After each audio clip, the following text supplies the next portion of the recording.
Hello and welcome to this Max MSP tutorial. Today we're going to be syncing up some drum loops.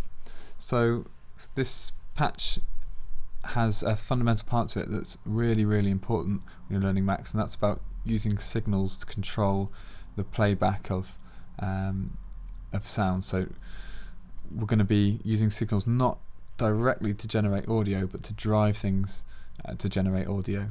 And when you're learning Max, once you get your head around that, that opens up the whole program really. So we're going to be dealing with playing samples that aren't necessarily the same length, aren't necessarily the same tempo, yet when we use one signal to drive the playback of all these different samples, suddenly we can make them all play beautifully in time. So you'll see what I mean anyway. So let's open up a new patcher, and first thing we need to do is we need somewhere to store our loops. So we're going to put them in a buffer. So new object, buffer tilde, and I'm going to call my first one loop 1. Now we need to load in the sound first of all, so I'm going to do that with a load mess so that I don't have to load it in manually every time. And I'm going to use replace instead of read because that will enable the buffer to resize itself so it becomes the appropriate size. And loop1 dot wav. Of course, it's going to look in the same folder as this patch for it. So before that works, we need to save this patch in the same folder as loop1.wav. Okay, so the next thing we're going to need is we need to know the length of this loop. So this is part of that process of enabling the playback of loops of different lengths to playback in sync. We need to know the exact length of this loop. So there's a handy object called info tilde, and we need to, as an argument, give it the name of the buffer that holds the sound we want info about. So loop 1 is the name of that buffer. Now this outputs a whole bunch of information. If you hover over the outputs here, it tells you things like the sample rate of the sample, sustain loop start. What else we got? Release loop start. So here we've got total time milliseconds. That's the one we want. So in order to get that out of there, we just need to send a bang into info.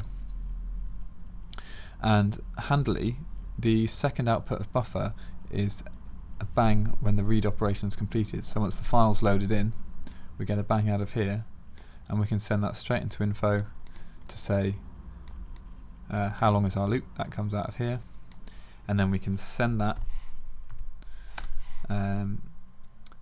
wherever we like. So I'm just going to call this L1 to keep it nice and short. So there we have a nice little automated load something into a buffer and get the length of it. Now I've got, just so we don't overcomplicate things, I'm going to just use 2 loops to begin with. So I'm going to rename everything to loop 2. And remember, this the name of the buffer hasn't got anything to do with the name of the sample. As long as your buffer name and your info name are the same, and that's fine. Okay, there we go. So next, in order to read the sound from the buffer, we're going to use an object called play tilde.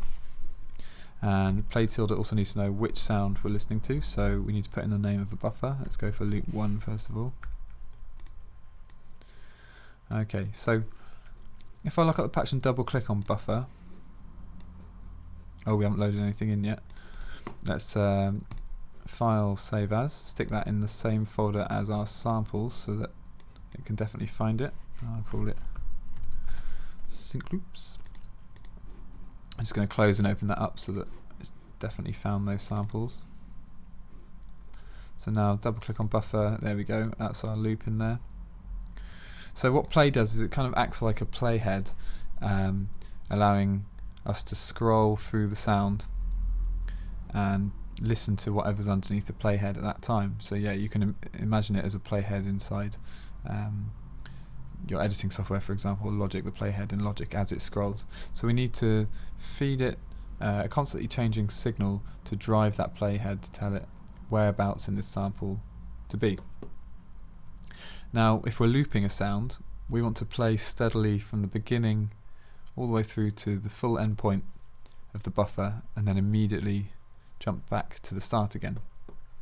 So we need to play a signal that starts at 0, scrolls all the way up to the endpoint, which will be the length of the sample, whatever that might be, and then jump back down.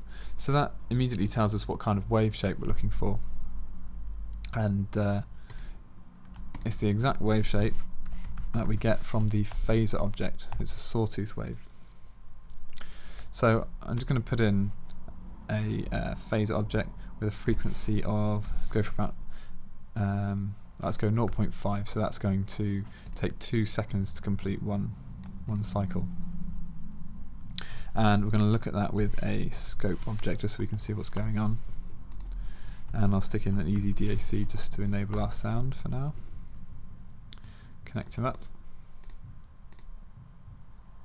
Okay, so you can see our signal goes from 0 and it ramps up. This is 1 at the top, so the signal ramps up from 0 to 1 over 2 seconds because our frequency is set at 0.5 Hertz. So that's great.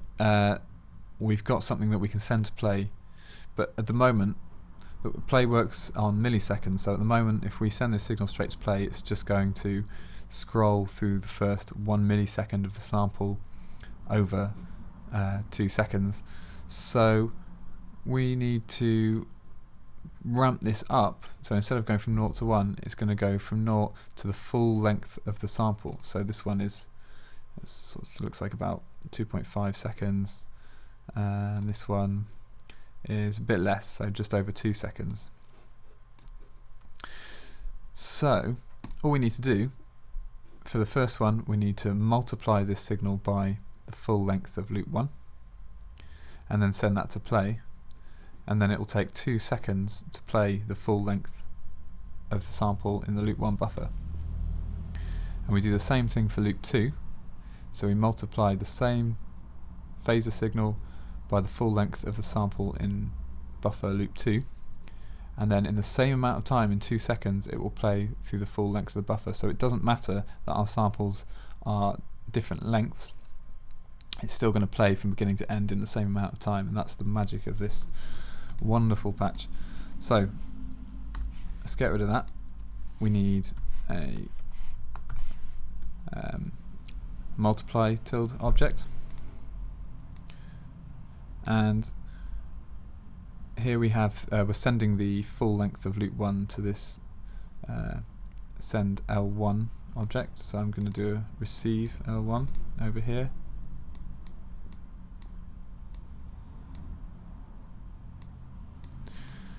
And let's put in a gain tilde slider, so we've got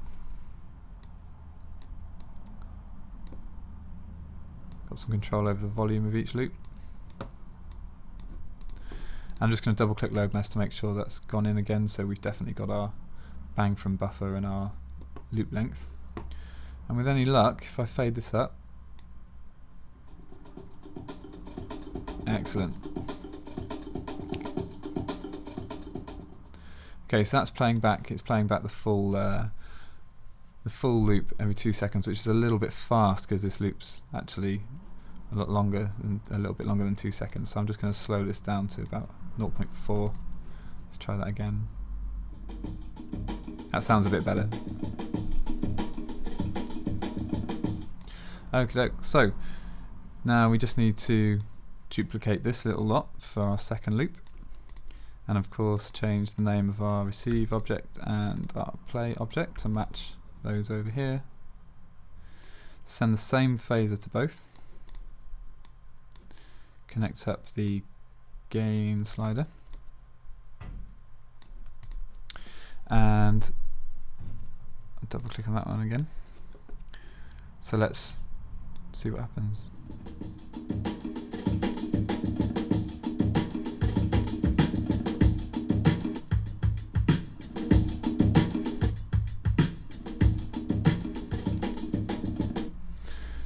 Amazing. So 2 completely different samples with completely different lengths, and they're playing perfectly in time. Now, there is an issue with samples with a different number of bars, but I'm going to cover that in another tutorial which I'll link to, and I'll upload this patch along with a couple of loop samples for you to have a play about with. Okay, so thank you very much. See you next time.